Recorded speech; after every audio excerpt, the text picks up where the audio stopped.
خويا طقوسين، واش اخبارك؟ اهلا وسهلا سي سقراط. راك معايا؟ شكرا الله على يحفظك.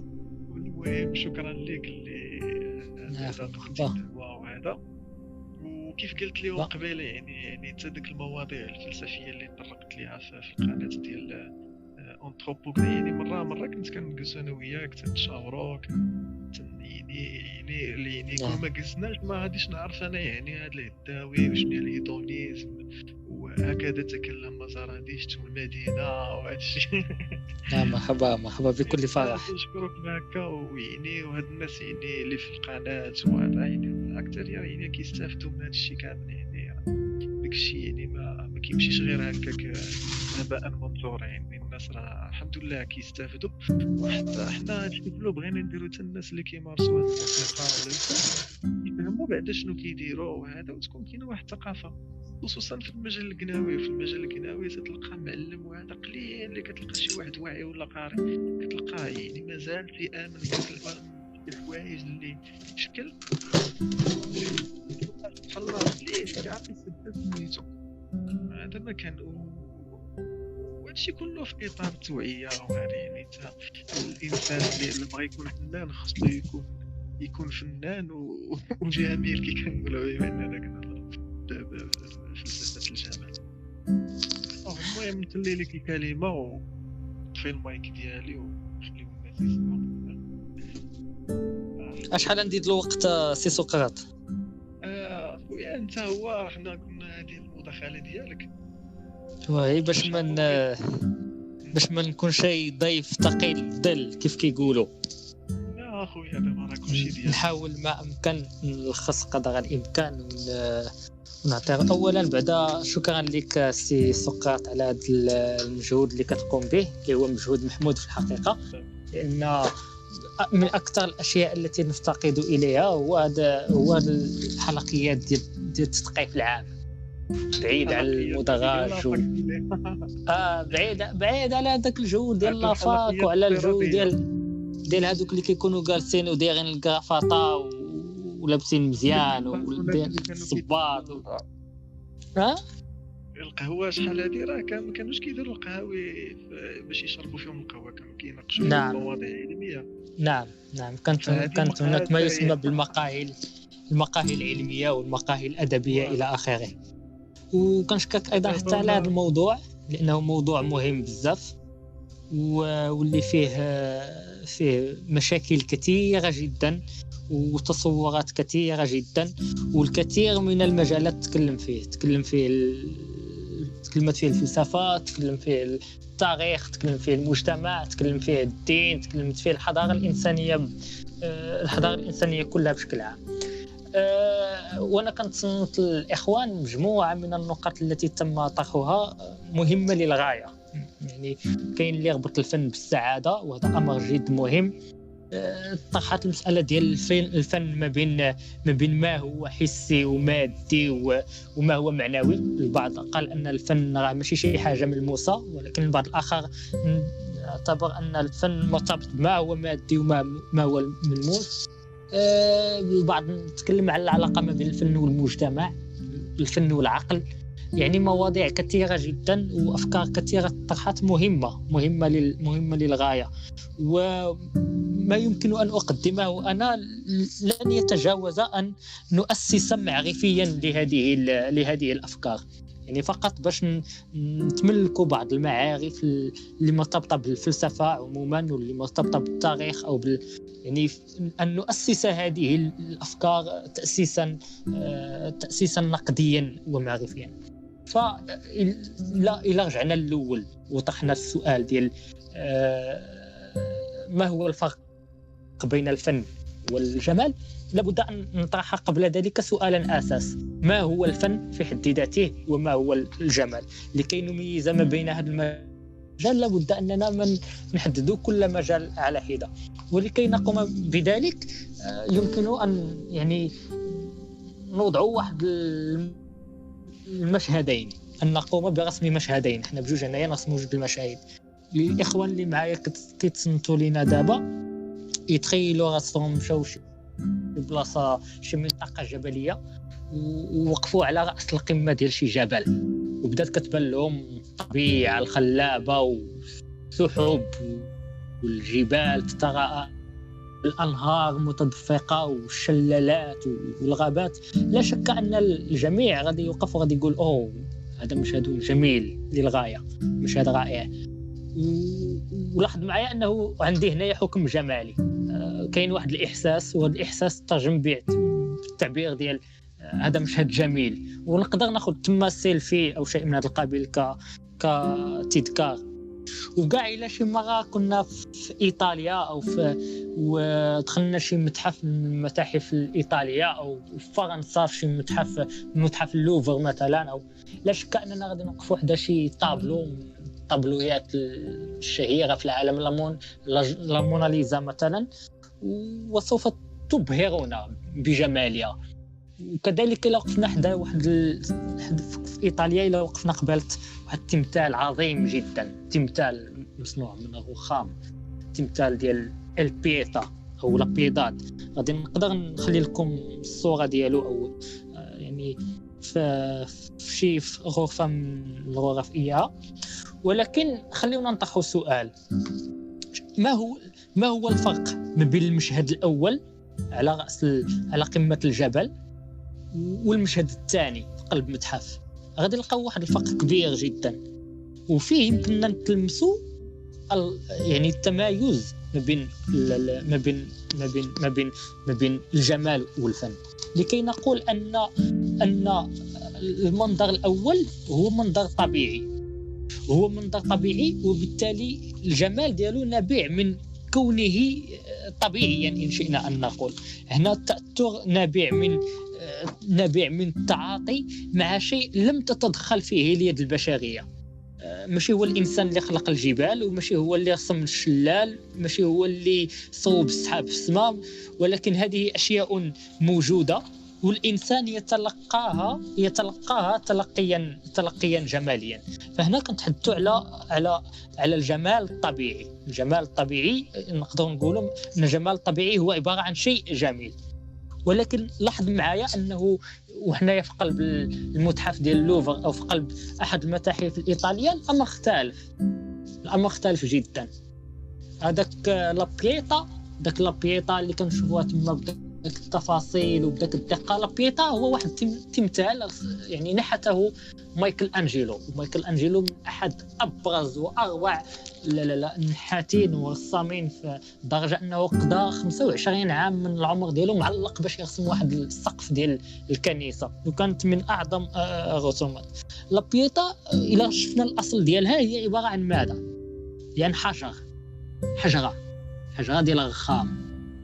لكن تخيل معايا حجره ديال الرخام عطاتنا هذاك التمثال البهي اللي كيتوقف عند التفاصيل الكثيره جدا ديال واحد مرأة ثكلى، مرأة يعني عذب ابنها وصلب ابنها ومات ابنها على مرأى من ناظرها.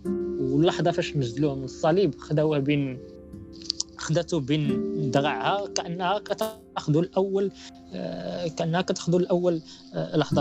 لحظة الولادة ديالو ولحظة الموت ديالو. والتمثال كيعبر على واحد اللحظة من الألم، يعني يمزق لحظة كيبرز عاطفة الأمومة، وكيبرز قسوة المجتمع وقسوة البشر، وكيبرز كيفاش أن الإنسان هو دائما ضحية أخيه الإنسان إن شئنا أن نقول. فإذا لاحظتوا معايا في هذا الباب يمكننا نميزوا ما بين هاد المستويين. فالجمال هو عبارة عن حكم يمكن أن نلقيه بصدد الأشياء الطبيعية، ويمكن أن نلقيه بصدد الأشياء التي تتدخل فيها الفاعلية البشرية.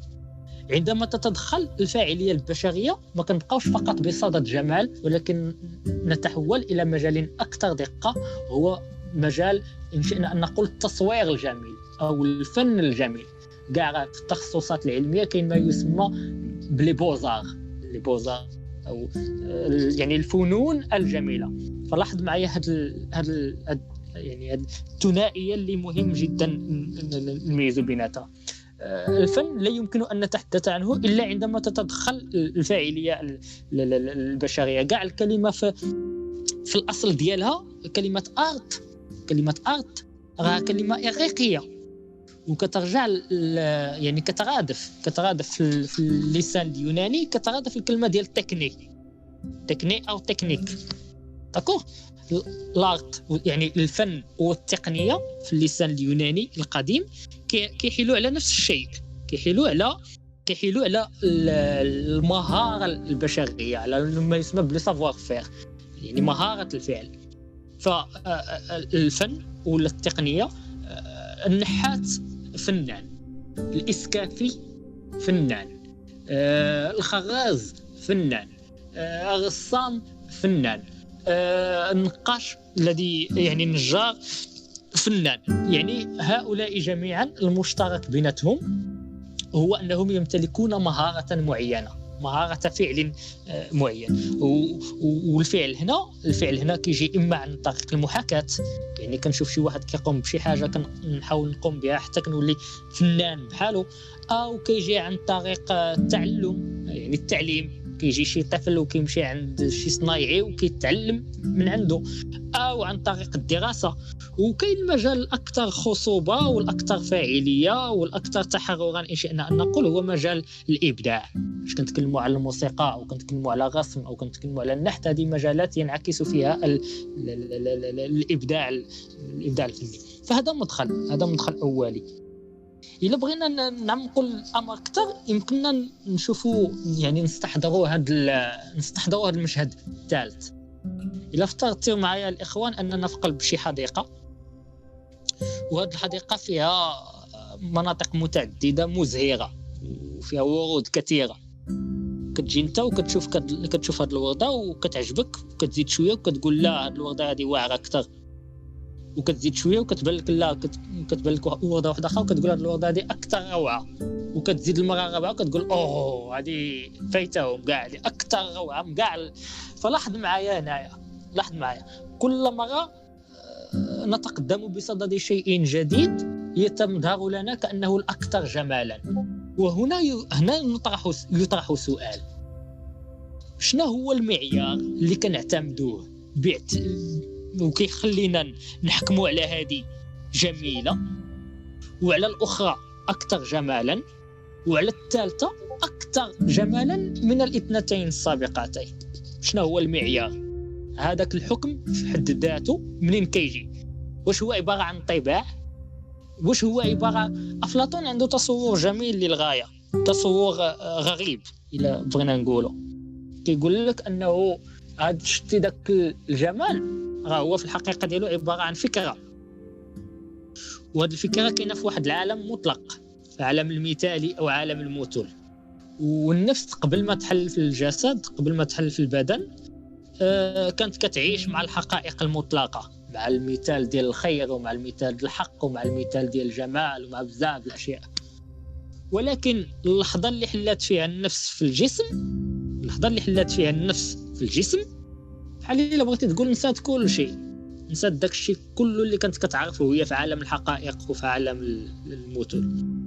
وهنا كتجي المعرفة وكيجي التعلم وكيجي البحث إن شئنا أن نقول. فكأننا نبحث بين تلك الورود عن الجمال الذي كنا نعيشه في عالم المثل قبل أن تحل النفس في الجسم. هذا تصور مهم جدا كيقسم العالم لجوج ديال الطبقات. عالم الدوكسا إلا بغينا نقوله هو هذا العالم اللي كنسميو ليه، وهو عالم الأشباح، عالم الأشياء الزائلة. لأن داك كيقول لك أخويا راه ما يمكنش يكون جمال وردة، وما يمكنش يكون الجمال شي بنت زوينة. لماذا؟ لأن الوردة في شي نهار غادي يجي شي نهار وغادي يدبل، ولكن فكرة الجمال مازال عندنا. وداك البنيته كاع، داك البنت كاع غادي دير 60 ولا 65 ولا 70 عام في عمرها وما غتبقاش زوينه، ولكن الجمال غادي يبقى كفكره. وبالتالي الاصل ديال فكره الجمال ماشي هو الواقع الملموس الحسي، ولكن هو كيف قال احد الاصدقاء من قبل، وهو داك عالم المثل اللي كنا كنعيشوا فيه او كانت كتعيش فيه النفس ديالنا قبل ما تحل في الجسد. فهذا طرح مهم كينبني على التمييز ما بين العالم المادي والعالم المثالي، وكيعتبر أن الجمال ينتمي إلى العالم المثالي، وأن مهمة النفس هي التذكر المعارف التي كانت لديها قبل ما تحل في عالم الجسد. داكشي علاش الناس اليونانيين كانوا كيهتموا بالنحت جدا. أكثر حضارة عرفت النحت والتماثيل هي الحضارة اليونانية. علاش؟ لأنها كانت تعتبر أن الجمال عبارة عن علاقات رياضية، عبارة عن هندسة إن شئنا أن نقول. وهذه نقطة سوف نتطرق إليها في وقت لاحق إلى كفانا الوقت. باش إلا حاولنا نوضع خلاصة الأشياء اللي ذكرنا في الجزء الأول إلا بغينا نسميه هكا، إنه يمكننا نميز ما بين الجمال والفن على واحد الأساس مهم جدا، وهو تدخل الفاعلية البشرية. قلنا أنه يمكن اعتبار مشاهد طبيعية مشاهد جميلة، ولكن يمكن اعتبار الأعمال البشرية أعمال فنية، أعمال فنية ونضفي عليها حكما جماليا. انطلقنا من هذا التمييز ما بين المعطى الموضوعي إن شئنا أن نقول الموجود في الطبيعة كيف هو مشهد طبيعي أو مشهد جبال أو البحر أو شيء من هذا القبيل، وما بين أشياء اللي كتدخل فيها الفاعلية الإنسانية. أفلاطون أعطانا ذاك المشكل ديال التمييز ما بين عالم المثول وعالم الدوكسا، واعتبر أنه ليس هناك فكرة الجمال. وفكرة الجمال موجودة في عالم حتى احنا كنقولوا في حياتنا اليومية كنقولوا داك الحب الأفلاطوني، الحب المثالي، وكنقولوا كاع داك الحب المثالي ما كاينش في الحياة، ما كاينش في الواقع، كاين غير في عالم المثول. وإن كانت هذه الفكرة ماشي صحيحة، ليست صحيحة على الإطلاق، لأن حتى أفلاطون ما كان الموقف ديالو من المرأة كان شي شوية ماشي هو هذاك، ما كانش كيعتبرها في درجة الإنسان. على أي حال فالنقطة الأخيرة اللي وقفنا عندها هي مشكلة معايير الحكم الجمالي. ما هو المعيار الذي أعتمده في إصدار حكم بأن هذا شيء جميل وذاك شيء مختلف؟ الإخوان فاش كانوا كيتذكروا في البداية قالوا باللي راه كل واحد كيفاش كينظر الجميل. قال أحد الأصدقاء أنه تقدر شي حاجة تعجبك أنت وما تعجبنيش أنا، وتقدر شي حاجة تعجب الثالث وما تعجبناش حنا بجوج. وهنا كيجي واحد السيد مهم جدا، مهم للغاية، وكنتمنى أننا من نوضعوه في بان جيدا، لأنه هو اللي طرح مشكلة الجمال على نحو هو اللي معاه غادي يتم التأسيس لعلم الجمال مع هذا الفيلسوف الألماني إيمانويل كانت. غادي تطرح مشكلة، غادي يبدا التأسيس لما يسمى بالاستيتيقا، يعني علم الجمال. ما غاديش نبقاو نتكلموا فقط على فلسفة الجمال، ولكن نوليو نتكلموا على استيتيقا الجمالية. فكانت شنو المهمة اللي كانت عنده؟ هذا الفيلسوف خطير بزاف. ما يمكنناش اولا بعدا كيقول لك حتى الاخلاق ما خصهاش تكون جاية من الدين، وما خصهاش تكون جاية من المجتمع، وما خصهاش تكون جاية من التاريخ. الاخلاق خصها تكون جاية من العقل. يعني الا بغيت نعطيك مثال باش نفسر لك الفكرة بشكل واضح، الا خدينا مثلا السرقة، ما خصنيش هذا الامر يكون، يعني منع السرقة ما يكونش نابع من الدين، وما يكونش علمني شي واحد هو اللي قال لي سرق ما تسرقش، وما تكونش الدولة هي اللي وضعت السجن باش الا سرق شي واحد تدي ليه. ان امتناعي عن السرقة يكون نابع من ايماني انا بانني ما خصنيش نسرق الاشياء للاخرين بكل بساطة، لانه ما نبغيش شي واحد يسرق لي اشياء ديالي. فلاحظ معي أنه مع كانت بغى يأسس واحد القواعد أخلاقية اللي كتجمع ما بين المسلمين واليهود والوثنيين واللي كيآمنوا واللي ما كيآمنوش واللي عاش في القرن الرابع عشر واللي عايش اليوم واللي غادي. الأخلاق المصدر ديالها هو العقل. ومهما كانت الديانات ديالنا مختلفه ومهما كانت العقائد ديالنا مختلفه والمعتقدات، حنا كاملين ما غاديش نسرقوا. علاش؟ حيت حنا كاملين عندنا واحد العقل كيقول لنا ما خصكش تسرق حيت ما تبغيش واحد اخر يسرق عليك. كذلك كان تحاول يقوم بنفس الامر في الجمال، حاول يأسس لنا لواحد الحكم جمالي كوني بمعنى انه انا وياك والاخر والرابع والخامس جميعا نشتركوا في حكم. ملي نقولوا حنايا داك البنت زوينه ولا داك الورده زوينه ولا داك الطابلو زوين، يكون هذا عباره عن حكم جمالي كوني. بمعنى ان معيار الحكم على الاشياء بانها جميله خصو يكون معيار مشترك ما بين الجميع، ما بين جميع الافراد. في الحقيقه صعيب جدا تأسيس لهذه الفكرة. علاش صعيب؟ جميعا يكون عندنا نفس الحكم الجمالي حول نفس الشيء، صعب للغاية. لماذا؟ لأنه كيتدخل واحد العامل محدد، واحد المتغير محدد اللي هو المتعة.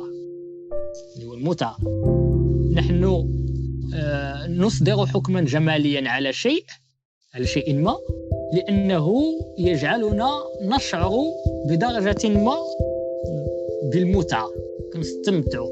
ملي كتشوف واحد الوردة وكتعجبك، لاحظ معايا كاين تما إعجاب، كتعجبك.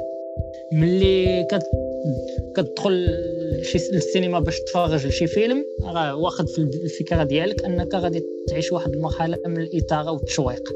ملي كتشوف شي، الأمثلة على ذلك كثيرة جدا، وبالتالي ما يمكنش يكون عندنا واحد الحكم جمالي كوني يعني كنتفقوا فيه كاملين، لأن كل واحد وشنا هي الأشياء اللي كتخليه يشعر بالمتعة. وإلا حاولنا نرسموا يعني نرتبوا الدرجات ديال المتعة، نقدروا نقولوا أنه كاين المستوى الأول هو المتعة الحسية. ملي كتكون كتساغى في المارشي ولا في السوق ولا هذا، وكتشوف قبالتك شي فاكهه من الفواكه، كتقول هذه فاكهه رائعه زوينه، وكتمشي تشريها. باش الغرض هنايا هو الاستهلاك، الغرض هنايا هو اشباع واحد الحاجه حسيه. وحتى ملي كتشوف بنت زوينه وكذا والاشياء الاخرى، الغرض هو الحسي. هذا المستوى الاول. المستوى الثاني هو اللي بغينا نسميوه المتعه الانفعاليه. بحال ملي كتدخل السينما باش تفرج في شي فيلم، الغرض من تما هو داك الدرجه اللي غادي تشعر بها من التشويق.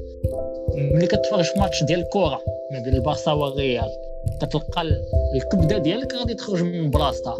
شنو واقع في داك اللحظه؟ الانفعال وصل لواحد الدرجه كبيره جدا من التشويق. هذا مستوى ثاني من المتعه الانفعاليه. كاين المستوى الثالث، المتعه الفكريه اللي بغينا نقوله، المتعه المرتبطه بالقراءه، المرتبطه بلعبه الشطرنج او شيء من هذا القبيل. وكاين الدرجه العليا من المتعه، هي اللي بغينا نسميوها المتعه الروحيه او المتعه الروحانيه. وهنا فين كاينه الموسيقى، لان وانت كتصنت على شي ديسك، على شي طرح ديال قناوه، غتقدر توصل لواحد الحاله من النيرفانا وانت مخشع وانت كتصنت. والناس شحال هذه كانوا كيدخلوا يتصنتوا لأم كلثوم، وكتلقاهم في واحد الحاله من الهيام، واصلين لشي عالم ما عارفينش فين جاي بالضبط. الناس شحال هذه يعني برقص بالايقاع غير ديال الادوات بسيطه، غير ديال البندير ولا ديال كتلقى. فهذا المستوى الاعلى من المتعه، اللي هو المتعه الروحيه اللي بغينا نقولوا، اللي المجال الاساسي اللي كيتحقق فيه هو الجانب الموسيقي. وهنا يمكننا نتحدثوا على الفن ماشي باعتباره فقط تلقي جمالي، ما كيبقاش الفن هنايا مجرد حكم جمالي، ولكن كيولي الا بغينا نقولوا كيولي طريقه من طرق العلاج، كيولي طريقه من طرق طرق العلاج، لدرجه انه يمكننا نتحدثوا على لارت كوم ثيرابي، يعني الفن كعلاج. الى حاولنا نوضحوا هذه المساله اكثر غادي نلقاو ان الانسان من نهار فاش خلقوا الله شاء ذلك ام ابى، هو موجود في المعاناه، موجود في الالم، لدرجه انه كان ذاك الفيلسوف كتعرفوه بلا شك انكم كتعرفوه كيقول انا افكر اذا انا موجود. فيلسوف اخر معاصر كيقول انا اتالم اذا انا موجود. لماذا؟ لان الانسان ما اختارش لحظه الولاده ديالو، ما اختارش اللحظه ديال الوفاه، ما اختارش والديه، ما اختارش المجتمع اللي غادي ينتمي ليه، ما اختارش المرتبه الاقتصاديه اللي غادي يعيش فيها، ما اختار والو. كيقول سارتر فيلسوف مهم للغايه، الانسان مقذوف به في هذا العالم. لا شك ان الكلمه ديال القذف كتكون بشي حاجه، ولكن كنتكلموا هنايا حتى على الانسان باعتباره مقذوف به اونطولوجيا بمعنى تخيل معايا كتكون غادي في الطريق كتلقى شي حجره قدامك ولا شي قرعه ديال شي كانيطه خاويه وكتضربها برجليك حتى كتجيبها ليها. اللحظه فين كتضربها ما كتكونش قاصد البلاصه اللي غادي تجيبها فيها، ضارب وصاب. كذلك الوجود الانساني، كذلك وجود الانسان هو بشكل او من الاشكال شبيه بداك الكانيطه وانت كتضربها وتجيبها ليه. فإذا لاحظتي معايا هنايا أن الوجود الإنساني غادي يولي وجود عبثي، كيجي كيعيش لواحد 70 ولا 80 سنة. علاش؟ باش يبقى يبكي هو كيطلب الثدي ديال الأم ديالو، باش يلتحق بالمدرسة، باش يخدم، باش يدير أسرة، باش يولد، باش يموت. ولاش علينا زعما هذا المسار هذا كامل؟ الا بدينا نفكروا بهذا المنطق، احد الفلاسفه يقول حينما يولد الانسان حين نولد نكون قد كبرنا بما فيه الكفايه لنموت، بمعنى انه 60 ولا 50 ولا 70 ولا 80 سنه في نهايه الامر الوجود الانساني هو الموت، النهايه ديالو هي الموت. فشنا هو الجدوى من هذه المعاناه وشنا هي الجدوى من هذا الالم؟ إلا كانت النهاية ديالي في نهاية الأمر هي الموت. هنا كيدخل الفن، هنا فين كيكتسب الفن داك القيمة المطلقة ديالو، داك القيمة الجمالية ديالو. هنا فين كتجي أهم يعني عمل كيقوم به الفن هنا بالذات، أنه كيعطي معنى للوجود الإنساني اللي بغينا نقوله. فالفن من طبيعة الحال هو ولد المعاناة. شنو هو اللي كيميز الفنان على حيت في الاول احد الاخوه تكلم على انه مثلا تكلم على ما يسمى المهنه الميكانيكيه. الفن شي حاجه ميكانيكي، الى اعتبرناه مهنه ولا ممارسه غادي يولي شي حاجه ميكانيكيه. هذه مساله مهمه. ملي كنتكلموا على الفن بهذا المعنى ما كيبقاش شي حاجه ميكانيكيه، بالعكس كيولي واحد المجال اللي فيه الإنسان كيمتلك القدرة على خلق عالم جديد، على خلق عالم ديالو خاص به هو. تقدر تلقاه يعني مضارب مع الوقت، يلا كيصور الطريب الخبز، كتلقاه مضارب مع عمالين الدار ديما في الصداع معهم، كتلقاه مضارب مع الأولاد خصو يربيهم ويكبرهم، كتلقاه مضارب مع الوقت، مع الزمان.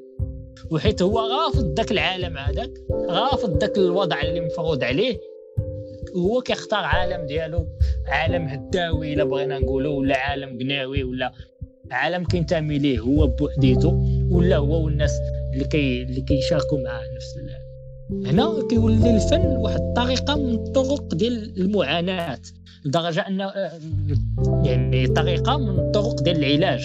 نقدروا نتكلموا مثلا البسيكولوجي ديال فرويد كلها قائمه على هذا الاعتبار. نقدروا نتكلموا مثلا على الاسقاط. كندخل داك الاتيلي ديالي قدامي سطوله ديال الصباغه وقطعه ديال الثوب بيضاء، ولا كندخل للاستوديو وقدامي البيانو هنا ولا قدامي الهجوج ولا وكنبدا داك الالم وداك المعاناه وداك المشاكل وداك الاكراهات وداك الغبن وداك الاشياء كلها اللي كانت كتقل على الذات ديالي وما قدرتش نتخرج منها. كنصرفها في داك الجوج وانا كنضرب راه داك الطروحه اللي كيمشيو لهم العيالات كتوقع فيهم الجذبه راه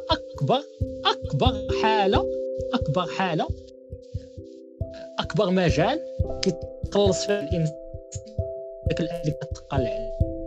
كتعرف واحد داخل في قلب الجذبه وكيبدا يحيح بشعره ولا كيبدا يقطع حوايجه ولا كيبدا راكم كتفكروا بزاف ديال الفيديوهات كاينين كيحاول كيدير ما كيتسمى عند فرويد كيتسمى بتطهير المدخنه. كيطهر العالم النفسي ديالو العالم الداخلي ديالو داكشي كاع اللي موسخ فيه كيحيدو بواسطه ماذا؟ بواسطه داك الحاله من يا اما نبدا نشد الالوان ونخويهم على داك القطعه ديال الثوب حتى نخرج منهم شي حاجه، يا اما داك نبقى نعزف حتى نخرج شي تركيبه موسيقيه معينه. حتى هنا كيولي الفن عمليه من عمليات الاسقاط، يعني اسقاط المعاناه والالام ديال الذات على داك القطعه من الثوب او على داك الاله الموسيقيه. كذلك يمكننا نعتبره حتى الفن بهذا المجال كعلاج. يمكننا نتكلموا حتى على التعويض، الفن باعتباره تعويضا عن خذ معايا كيتكلم فرويد على ان الانسان كائن كله عباره عن طاقه. وإلا بغينا إلا خدينا الجنس هذيك راه بغينا ولا كرهنا راه عباره عن طاقه حيويه كامنه في الانسان، كامنه في قلب منه. المجتمع كيجرم، الدين كيحرم، والقانون كيعاقب، وانت ما عندك ما دير، ما قادرش تكون اسره ديالك في هذا الوقت، وصعيبه الدعوه. فين كتمشي داك الطاقه؟ تقدر تقول لي كتمشي في المرحاض، ولكن ما كافيش، لانه كتبقى لداخل بشكل او باشكال، بشكل من الاشكال. هنا فين كيجي الابداع مره واحده اخرى، هنا فين كيجي الفن، كيعطينا واحد الفرصه للتعويض على الحرمان ديالنا، للتعويض على داك الكبت الا بغينا نقول، وهو عاجز عن تلبيه الحاجه الجنسيه. غادي يفرغها في الموسيقى، غادي يفرغها في الرسم، وغادي يفرغها في النشاط، وغادي يفرغها وهكا. كيولي المجال هنا مجال ديال التعويض، مجال ديال التعويض. لذلك الفنان غادي تلقى ديما شي واحد هداوي، شي واحد كيفهم الحياه بطريقه مختلفه على الطرق باش كيفهموها كاع الناس. هذه امور اساسيه يمكننا نوقفوا عندها وحنا كنتكلموا في هذا الموضوع. ما بغيتش نطول بزاف، نقدروا نتوقفوا عند هذا الحد، واذا كانت شي اشياء اخرى يمكننا نطرحوها للنقاش، واذا اتاحت فرصه اخرى يمكننا نكملوا الجزء الاخير اللي نتبقى. اوكي، انا كنشكركم على حسن الاستماع، وكنتمنى ما نكونش طولت اكثر من القياس، وسعيد بزاف بالتواصل معكم. وكنشكر سي سقراط اللي عطانا هذه الفرصه في التواصل معكم، وشكرا بزاف. كوسينو شتا كطيح شكرا بزاف. راك عارف حنا المجال ديالنا بعيد على الفلسفه وهذا، ما بغينا شيء ندخلوا في شي تفاصيل كثيره، داكشي علاش اخترت اننا نتوقفوا. هذا يعني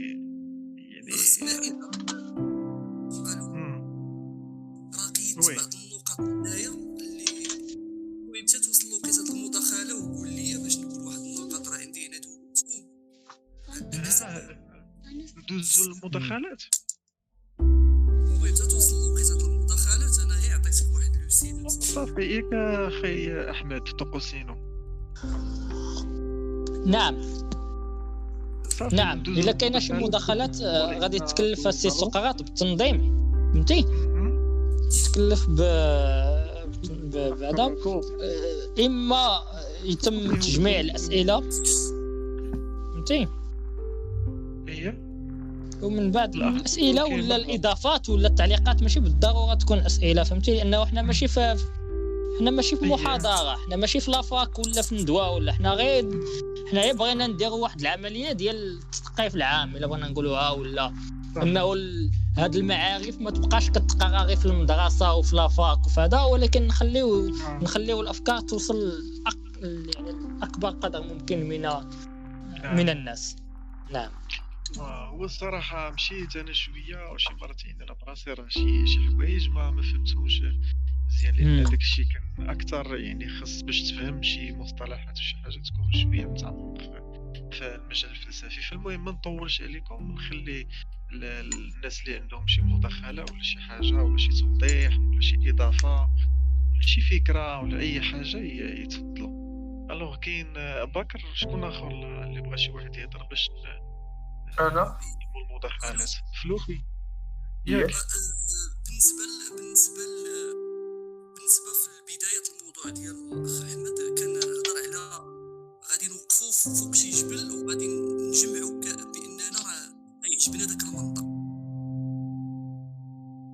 وهذاك بالنسبه لي انا هذا ماشي معيار باش غادي نقولوا ان هذاك المنظر راه جميل. سواء وقفنا فوق راس الجبال، سواء وقفنا قدام البحر، قدام ما غاديش يكون مثلا بالنسبه لي انا هذا كنجمع عليه ونقول انه راه منظر جميل. هذه وحده. الثانيه ان غادي نمشيو للمعرض وغادي نوقفوا قدام اللوحه. غنقدر انا نوقف قدام ديك اللوحه زعما لا اعيرها اي اهتمام، ما غاديش تثيرني كاع بالنسبه لي انا ولا بالنسبه للناس اللي كيفكروا بالخلفيه اللي فيها انا. الور ما غاديش نجمعوا ان هذيك اللوحه راه مزيان. بالنسبه عاوتاني للابداع والفن، قلنا النجار، قلنا حداد، قلنا خراز، هادو فنان، وقلنا الموسيقى ابداع. لا، انا بالنسبه لي واحد الشخص كيدير واحد الحاجه اما بيديه اما بشي حاجه اخرى ودار شي حاجه اكسبسيون، راه كتسمى بدع فيها، راه فات شي حاجه، راه بدع. كيف الفنان، كيف الحداد، كيف الموسيقي، كيف اللي غادي يعطينا الصوره.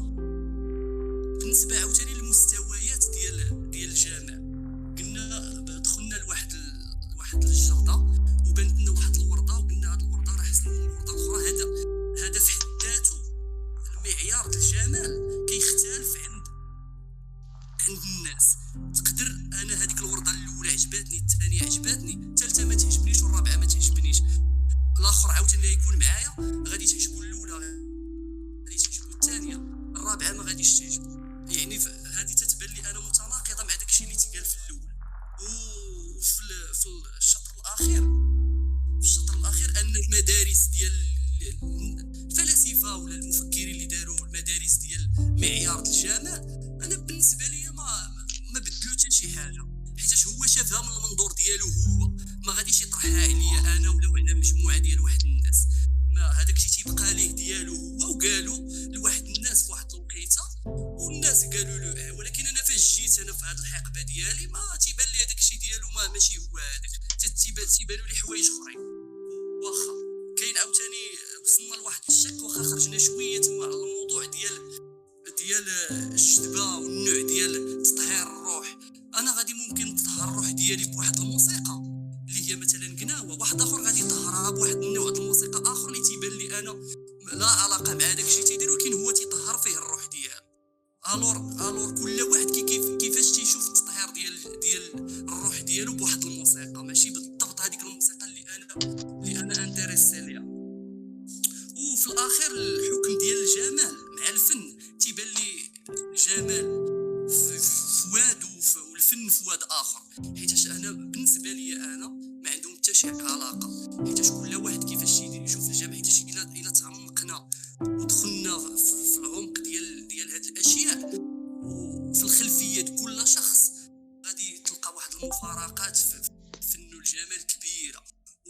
غادي نتبعوا حنا واحد المدرسه الور فين كنت من هاد الشيء. ممكن انا نختار واحد المدرسه ديالي ويبقى يبانوا لي شي حوايج اللي تيبانوا للناس بانا، يبانوا لي واعرين ويبقاو يتبعوني واحد الناس اخرين. وهنا فين تيجي الدور ديال الهداوي، ان واحد الحوايج تيبانوا لواحد الناس واعرين راه داكشي زوين، وواحد الناس اخرين تيبان لهم راه ماشي زوين. وان الفن ولا الابداع ولا شي حاجه كيديرها واحد الشخص تتولد من رحم المعاناه، انا ضدها. كاين بزاف ديال الناس مرتاحين بخير وعلى خير وتيديروا شي اشياء مبدعه وفنيه ورائعه جدا. وشكرا. نتمنى تكونوا كنتو كتسمعوني. تحياتي سمعناك. وهذا الشيء اللي كاين. هادو بعض النقاط اللي انا كنت حاولت نعطي ديالي فيهم صافي. وشكرا لسي احمد على الافكار ديالك. تحياتي. الاخ ملوك ياك؟ اييه. شكرا بزاف خويا محمد خويا احمد على لي زانفورماسيون كاملين اللي ما بقيتيش لي علينا بهم. عندي غير واحد التعقيب على ديك القضيه ديال الفن الميكانيكي، زعما ان الفنان فاش كيداوم على واحد القضيه فاش كيقول لي الفن مصدر ديال الرزق، تتولي واحد القضيه الميكانيكيه. شو كنقصد الميكانيكيه؟ انه باش مثلا يستعمل الفن ديالو كوسيله باش يترزق بها، ما كيبقاش يعبر بصدق على المشاعر ديالو. فهمتي شنو بغيت نقصد؟ كيولي انه يقدم واحد المحتوى باش غير يبيعو، ما كيكونش صادق فيه. وهذا كيكون جو بونس كو راه نقيض ديال الفن، والله اعلم. خويا عندي واحد ماشي مداخله بل هو سؤال اكثر من مداخله. غير بالنسبه واش الفن ضروري خص يكون عنده معنى؟ واش ماشي ضروري خصنا نعطيو واحد المعنى؟ واش ما يكونش فن غير هكا شنو نقدر نقولوا فن بدون معنى اعتباطي هكا ما عنده حتى شي معنى؟ هذا هو السؤال اللي عندي انا. شكرا. الوغ لي زوطر نظن هادشي اللي كاين. مرحبا با سقراط الغالي. وهذه بلا شك أمسية متميزة مع الإخوان.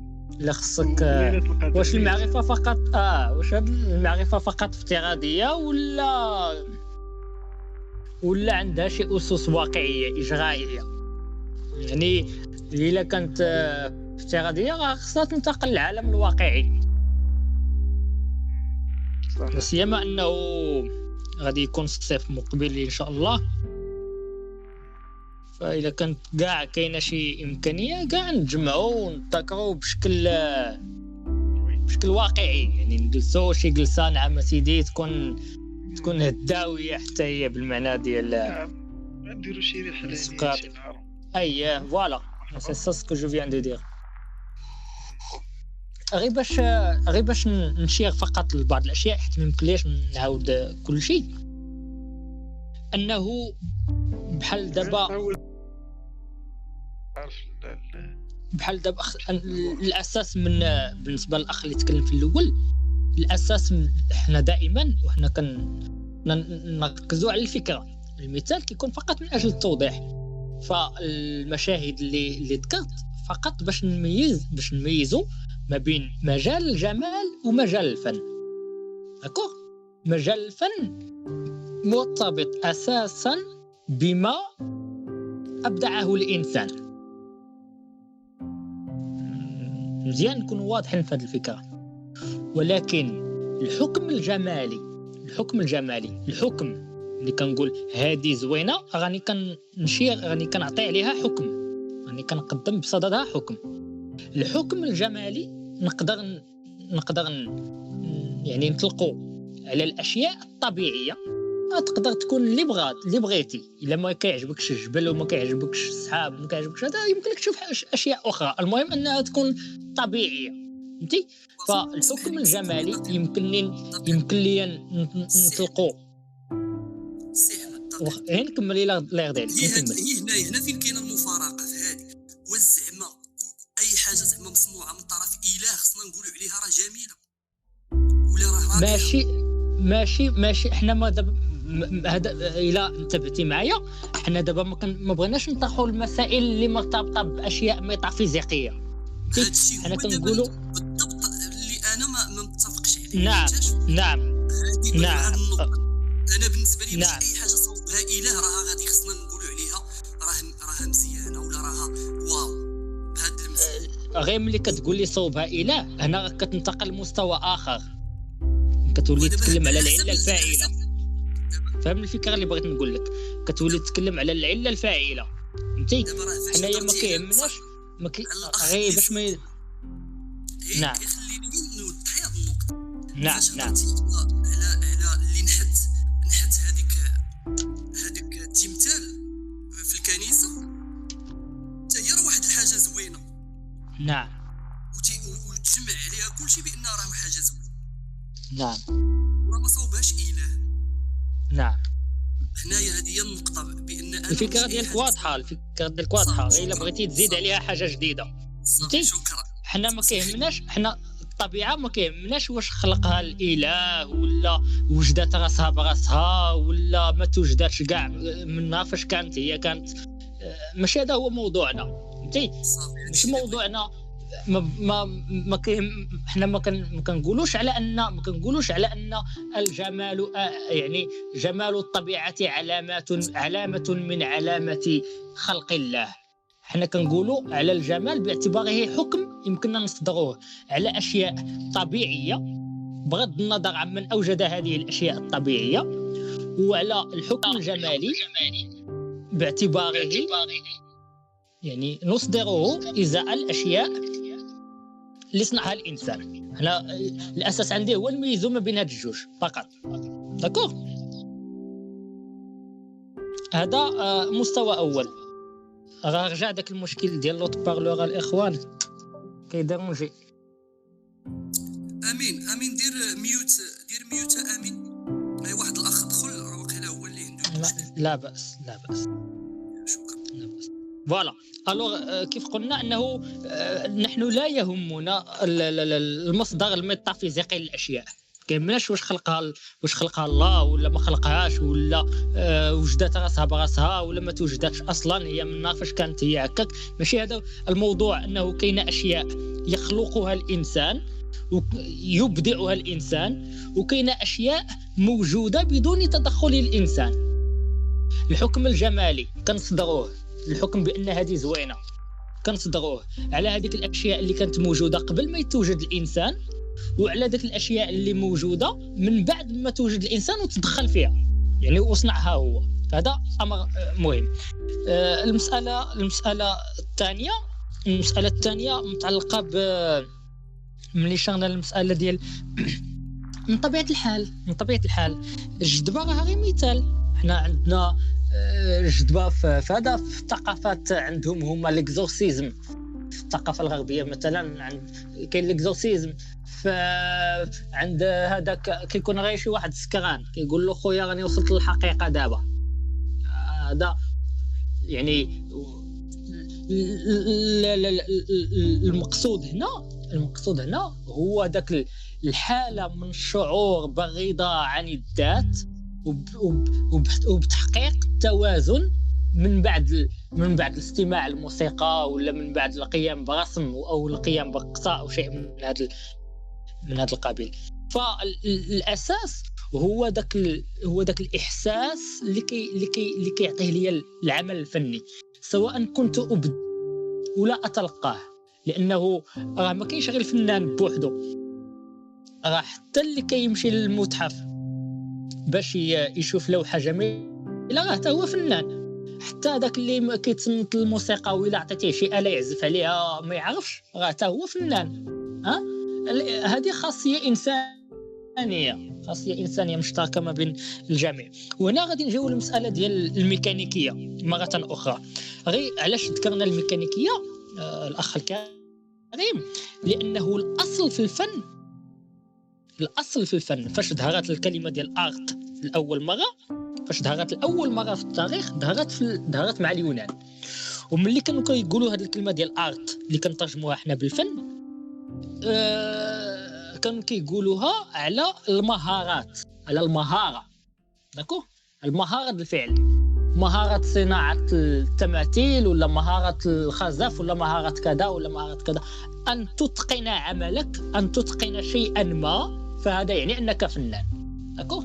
المسألة ديال أنه هذه جات من بعد ملي ظهرت الرأسمالية ودخلنا في ثقافة الاستهلاك ودخلنا في البوز ودخلنا في، فهمتي؟ حنا بغينا نرجعوا للأمور من اللي بدات في الأول. يعني البداية الأولى ديالها كان الفن مرتبط بالمهارة، بمهارة ما أقوم به. الفن يعني العمل الذي أجيد إتقانه. ولكن الكلمة تطورت، حتى ولات كتحمل الكلمة ديال الإبداع، لا كرياسيون. الفن باعتباره إبداع، وملي كنتكلم على الإبداع معناه أنني كنتكلم على الخلق، على الخلق. حنايا كان يمكننا، يعني كاين واحد الكتاب رائع اللي بغى يطلع عليه، كتاب رائع للغاية، كتاب رائع ديال لو ميت دو سيزيف، لو ميت دو سيزيف. كاين ترجم بالعربي اسمي يعني أسطورة سيزيف. هو في الحقيقة راه جوج ديال الأجزاء. الجزء الأول أسطورة سيزيف، والجزء الثاني الإنسان المتمرد. الإنسان المتمرد. هذه كتب ديال واحد الروائي وأديب فرنسي شهير ورائع في الحقيقة، رائع، سميتو ألبير كامل. انا كنتمنى الناس اللي كيبغيو شويه المطالعه يطلعوا على هذه النصوص هذه، لانها في الحقيقه نصوص رائعه للغايه. واللي يتكلم لنا فيه هذا السيد انه الفن هو واحد المجال ديال الابداع يعني الخلق. احنا قلنا انه داك السيد عنده مشاكل اجتماعيه وعنده مشاكل نفسيه وعنده مشاكل تاريخيه ومضارب مع كل شيء، ولكن باش يحاول يخرج من داك الصراعات باش يحاول يتمرد عليها كيحاول يخلق عالم ديالو. انا كنستحضر هنايا داك الديسك ديال مسلم، لو كان الواقع لوحه، لو كنت انا رسام نرسم بكل الالوان الى غير ذلك. لاحظوا معايا هنايا مسلم اللي كيبدا يتكلم رفض المجتمع ديالو. مسلم ديال شحال هادي ماشي ديال دابا، رفض بزاف ديال الاشياء. ملي كيقول لو نقدروا نقلبوا نحيدوا داك لو ونشوفوا داكشي واش متحقق في الواقع، غادي نلقاو ان المدارس ما ريقلاش مزيان، انه الانسان مريض وما كيلقاش فين يداوى، انه المراه كتولد في باب السبيطار، انه الراجل قرا وما لقى يعني الشاب قرا وما لقاش الخدمه، انه الراجل عنده ولاد وما لقاش ما يدخلهم. ولكن حيت انا فنان ولا حيت انا رسام ولا حيت انا مبدع غادي نخلق واحد العالم جديد. غادي نتكلم بلسان الغيوان وغادي نقول اهل الحال، غادي نتكلم بلسان قناوه وغادي نستحضر الطقوس ديال الجدبه، غادي نتكلم بلسان البيق وغادي نقول بلادي بلاد. وها زايدين. الاهم انني كنعطي لنفسي وكنعطي للمجتمع وكنعطي واحد الامكانيه ديال خلق عالم جديد، ولا ليس متحققا بالفعل، ولكن كيمثل واحد الشكل من اشكال الثوره. وهنا فين يعني الاساس هو ان الانسان يعطي معنى لحياته. غادي نعيش 70 ولا 80 على الاقل تكون عندي شي حاجه اللي تخليني كنمارس الحريه ديالي. ما مفروض عليا الخدمه ومفروض عليا الغرائز، مفروض عليا ناكل، مفروض عليا نشرب، مفروض عليا نتكاثر، مفروض عليا نخلص الضوء، مفروض عليا نخلص الماء، مفروض عليا نقرا، مفروض عليا داكشي كامل نديرو. ولكن الشيء الوحيد اللي كيعطي لحياتي معنى هو داك اللحظه ديال الحريه. وابرز مجال تجلي الحريه هو هذه اللحظه ديال الفن. واش بالضروره الفن خص يكون عنده معنى؟ هذا سؤال خطير، هذا سؤال مهم. كاع حنا كنتكلموا كاين واحد السيد في الرسم خطير سميتو سلفادور دالي. راكم الا كتبتيوه في الجوجل غادي تلقاو الكثير جدا من اللوحات ديالو. الفن هو الفن ماشي هو الفن، ليس عياده نفسيه. الفن ليس الفن من اجل الفن، الهدف هو الفن في حد ذاته. فهذا تصور مهم يمكننا نختزلوا الإجابة عليه باختصار أننا نقولوا هذه رؤية، هناك رؤية تؤسس معنى الحياة ومعنى الوجود ومعنى الإنسان وكذا على الفن. ولكن هناك رؤى أخرى كثيرة جدا الوقت ما كافيش باش نطرقوا لها، كتقول أنه الفن هو الفن من أجل الفن، يعني لاعب غير لاعب. شاد الواقع وكان شي واحد سول شي واحد السيده وقفات قبلت واحد الطابلو وعجبها داك الطابلو بزاف، عيطت للفنان اللي رسمو، كانوا في متحف في ميوزي معرض، وقالت له سيل فو بلي كيس كليا ديغيغ سي طابلو، كتسولو زعما شنو كاين وراء هذا العمل المبدع اللي قمتي به، شنو كاين، شنو هو المعنى اللي بغيتي توصل. هو جاوبها بواحد الطريقه ساخره، قال لها لو ميور مادام، يعني وراء اللوحه التشكيليه هناك الحائط، يعني ما تمشيش بزاف، ما تبعدش بزاف، راه مجرد رسم، وبالتالي هو مجرد لاعب فاقد للمعنى بشكل من الاشكال. كان بودي كثيرا اننا نتكلموا على ديونيزوس وعلى فيتاغورس باش نبينوا كيفاش الموسيقى كتختلف ما بين هذا وهذا، وكيفاش انماط الموسيقى كتنوع. كان يمكننا نتكلموا ايضا على بعض المقاربات الانثروبولوجيه لموضوعات الموسيقى، ولكن باش ما نتقلش، باش ما نطولش مره اخرى، نكتفي بهذا الحد. وكنتمنى تكون رساله واضحه للجميع. الكلمه لك سقراط.